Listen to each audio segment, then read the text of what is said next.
अस्सलाम वालेकुम। आप देख रहे हैं टुडे विद अली। आज की इस वीडियो में मैं आपको एक ऐसी झील के बारे में बताने जा रहा हूं जिसका पानी उबलता है। इस झील का नाम है फ्राइंग पैन झील। फ्राइंग पैन नामी झील न्यूजीलैंड के इलाके वाई मैंगू में वाक़ है और ये दुनिया के सबसे बड़े गर्म तरीन तालाबों में से एक है। इस झील के तेजाबी पानी का दर्जा हरारत पूरे साल ही 50 से 60 डिग्री सेंटीग्रेड रहता है। इस झील की सतह पर भाप, कार्बन डाइऑक्साइड और हाइड्रोजन सल्फाइड गैस के बुलबुले मौजूद रहते हैं। यह झील 1886 में उस वक्त वजूद में आई थी जब यहाँ टारावीरा नामी आतिशफिशा पहाड़ फट गया था और लावा बहने लगा था। उस आतिशफिशा पहाड़ के फटने की वजह से यहाँ कई घड़े पैदा हुए।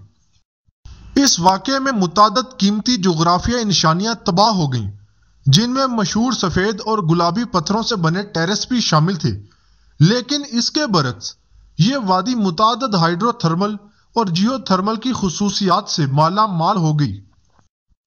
ये झील 38,000 स्क्वायर मीटर तक फैली हुई है, जबकि इसकी गहराई 6 मीटर है। झील के मशरकी हिस्से में बहुत बड़े बड़े घड़े मौजूद हैं जो बारिश के पानी और जमीन से निकलने वाले गर्म पानी से भरे हुए हैं और एक गर्म तालाब की शक्ल इख्तियार कर चुके हैं। अगर आपको ये वीडियो पसंद आई है तो इस चैनल को सब्सक्राइब जरूर करें। अगली वीडियो के साथ मिलते हैं, तब तक के लिए अल्लाह हाफिज।